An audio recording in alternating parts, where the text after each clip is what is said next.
Y Cuba está en colapso tras la crisis energética que está viviendo. Nosotros estamos en comunicación directa en La Habana con Manuel Cuesta Morúa, que nos va a contar un poquito más acerca de esta información. Él es un líder político opositor allá en La Habana.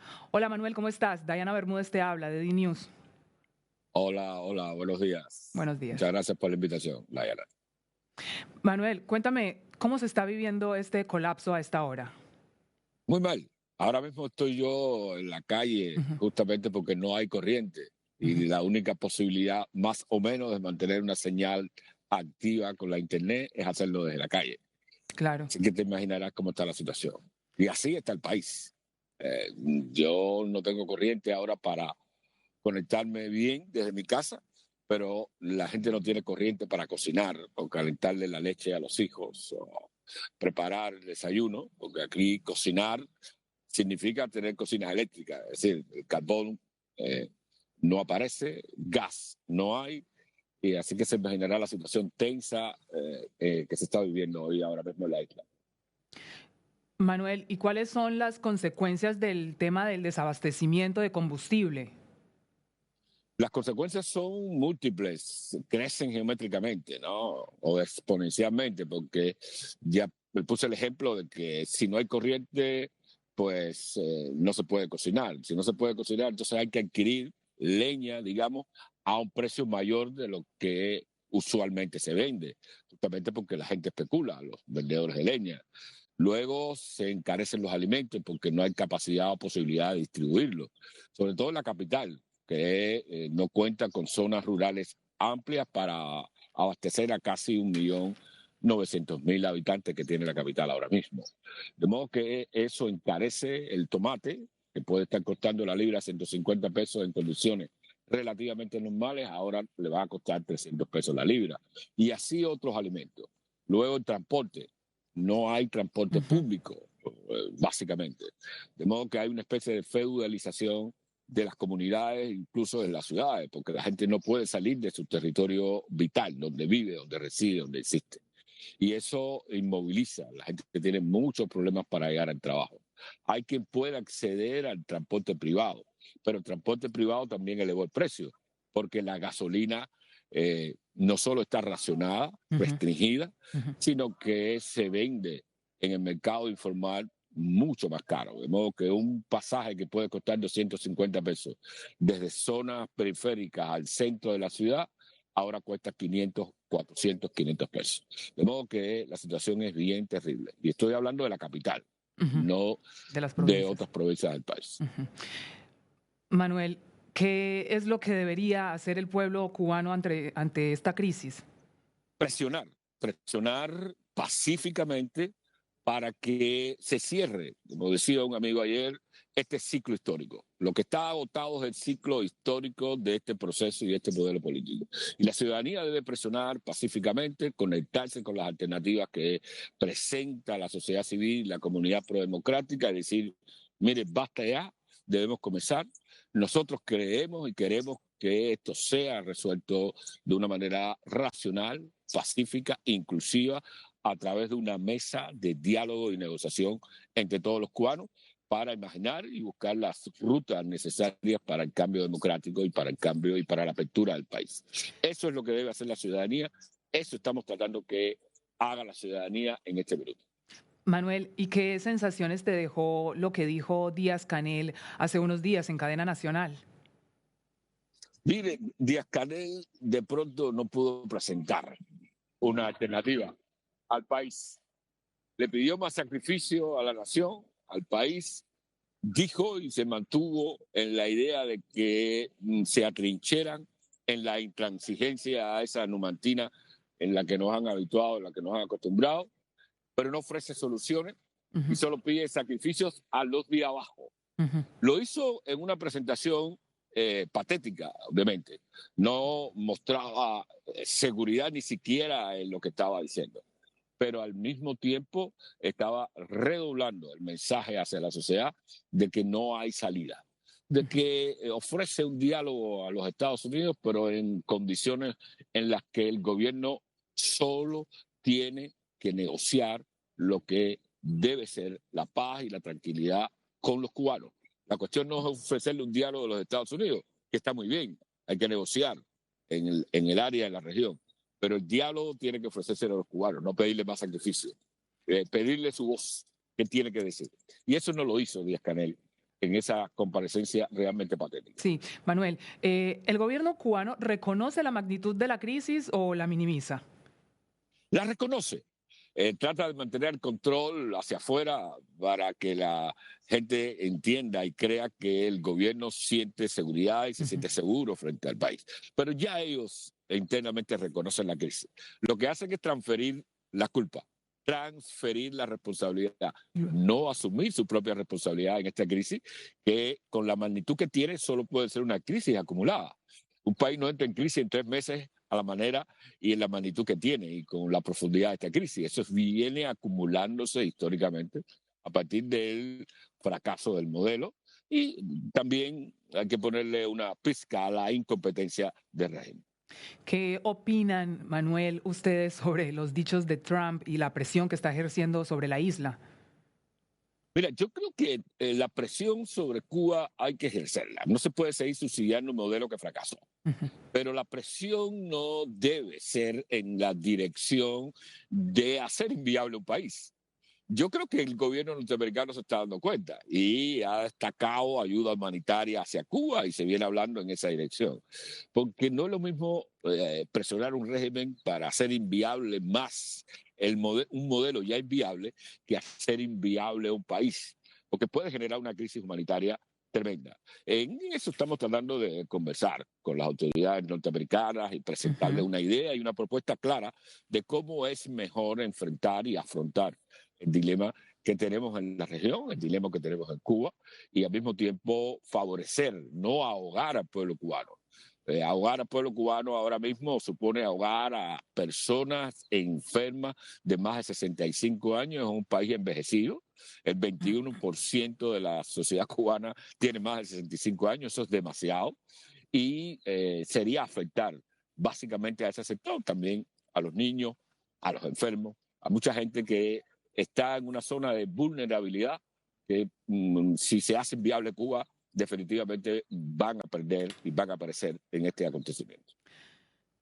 Manuel, ¿cuánto es el salario mínimo en Cuba? Yo te quiero hacer dos preguntas. ¿Cuánto es el salario mínimo y si en Cuba se vive o se sobrevive? El salario mínimo en Cuba es 2.400 pesos. Si yo te digo que una libra de tomate puede costar 300, ¿Cuánto pagan de un luz? pasaje de luz no se paga tanto, excepto aquellos que gastan mucho porque tienen empresas privadas. Claro. De luz, nosotros pagamos alrededor de 150 pesos, 200 pesos mensuales por el gasto de la luz. Para una persona que gane 2.500 pesos, que es el salario mínimo, te imaginarás que es muy costoso, obviamente, incluso el pago de la luz. Súmele a eso 300 pesos una libra de tomate. Una libra de arroz, más o menos, ¿cuánto cuesta? 300 una libra de arroz cuesta 270 pesos, una libra de arroz puede costar. Olvídese de carne. La carne está costando 900 pesos la libra. Y un huevo cuesta 110 pesos o 100 pesos según el lugar donde lo compre. Ahí te da una idea de que no se sobrevive, se existe. Sobrevivir supone tener un acumulado, una reserva mínima de mercancías, de bienes y de productos que te permitan planificar al menos una semana. La gente aquí está existiendo, es decir, es cómo imaginar comer al día siguiente. Ahí ese es el gran problema que tenemos los cubanos en todo el país, toda la isla. ¿Y cómo sobreviven los cubanos? Bueno, nosotros, el mal diseño del modelo generó un modelo de economía informal que está muy arraigada en el país. Ayer mismo, yo para ayudar a un ciudadano le compré un pullover, ¿no? Claro. Un polo, como le llaman la gente. Sí, sí. Pero al otro día, ese mismo ciudadano ya me dijo que iba a vender una lámpara en su casa. Wow. La economía informal es la que ha venido ayudando un poco a que la gente pueda existir, pueda prolongar su vida un día más. Y eso es bien tenso y bien complicado y por eso estamos haciendo un llamado humanitario, Porque ahogar un país puede generar un caos inmenso, incontrolable, que pueda llevar nos puede llevar a un nivel o a una dimensión en la que no queremos estar los cubanos, y espero que no quiera la región y el mundo, no quiera que Cuba caiga en una situación de descontrol y caos como puede suceder en Haití ahora mismo. Sí, Manuel, ¿cuánta responsabilidad tiene el embargo en la isla y cuánta el gobierno cubano? El embargo tiene un 1% de responsabilidad y Ujú. el gobierno cubano tiene un 99% de responsabilidad. La relación comercial con un país no puede hacer inviable un modelo, porque si Ujú. la relación comercial con un solo país hace inviable un modelo, quien no sirve es el modelo, no eh, el daño que puede estar haciendo esa relación comercial que no existe. Esto tomando en cuenta, obviamente, que Estados Unidos es la economía mundial, es el país principal dentro de la economía mundial, que el acceso a la tecnología directamente está vedado para el gobierno cubano, que la transacción en el sistema financiero internacional que está controlado, obviamente, por los bancos y por la banca norteamericana también está controlado. Dicho eso, eso no explicaría por qué Cuba en términos proporcionales es casi el segundo país más endeudado del mundo, en términos relativos, en relación con su población. Y eso significa que ha comerciado, que Ujú. tiene comercio, eso está comprobado, tiene posibilidad de comercio con 187 países de los 193 países que tiene las Naciones Unidas. De modo que el fracaso es básicamente del modelo. Y se explica también por la ley cubana. El gobierno cubano tiene una cantidad de restricciones y controles legales y burocráticos sobre la pequeña y mediana empresa que los ahoga. Si liberaliza, si aligera la carga jurídica y legal y administrativa sobre los pequeños negocios y sobre todo encima de la agricultura, el país estaría prosperando mínimamente. De modo que hay aquí una combinación entre un modelo ineficiente y una burocratización y un control excesivo sobre la iniciativa individual y privada. Eso explica la crisis sistémica que tiene Cuba ahora mismo. Manuel, ¿y la gente, así, la población, pueden salir a protestar o el régimen los está acechando para que no puedan ni siquiera reclamar por lo que consideran que debe ser lo correcto para la isla? La represión aquí es tremenda. Ujú. Si algo está desarrollado en Cuba es la maquinaria represiva, una Ujú. maquinaria cerrada, con un control excesivo, que está cerrado a que los ciudadanos utilicemos el espacio público, Ujú. porque es una maquinaria totalitaria, no es una mera dictadura del tipo latinoamericana que te podía costar la vida en Argentina, en Uruguay, en Brasil, Ujú. pero que no podían esas dictaduras controlar todo el espacio cívico. Aquí en Cuba sí.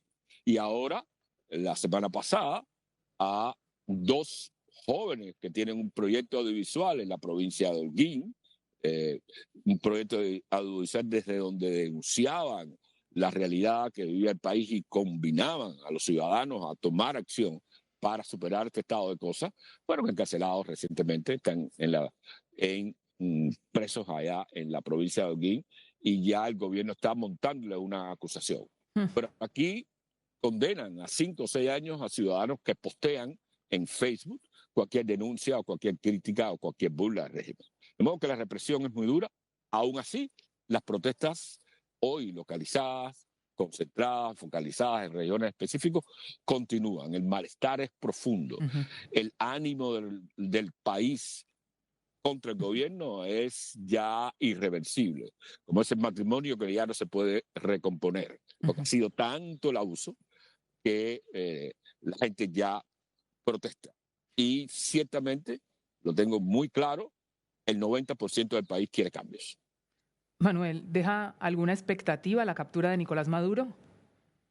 La expectativa es la dinamización del área del Caribe geopolíticamente, es decir, Ujú. la presión dinamiza, destraba un juego. Ujú. En ese sentido, nosotros estamos aprovechando la oportunidad para decir con claridad el proceso en Cuba debe comenzar por este punto. Y el punto que estamos impulsando ahora un grupo amplio de ciudadanos de dentro y fuera de Cuba, pero sobre todo dentro de Cuba, es decir, miren, aquí hay un proyecto de ley de amnistía, hay una campaña por la amnistía, el gobierno el primer paso que tiene que dar, un paso que es inteligente si lo toma, es el de liberar a los presos políticos y empezar un proceso de reforma del Código Penal para descriminalizar el ejercicio de los derechos. Que la Constitución cubana reconoce determinados derechos y el Código Penal los castiga, con una contradicción inmensa. Eso hay que afrontarlo.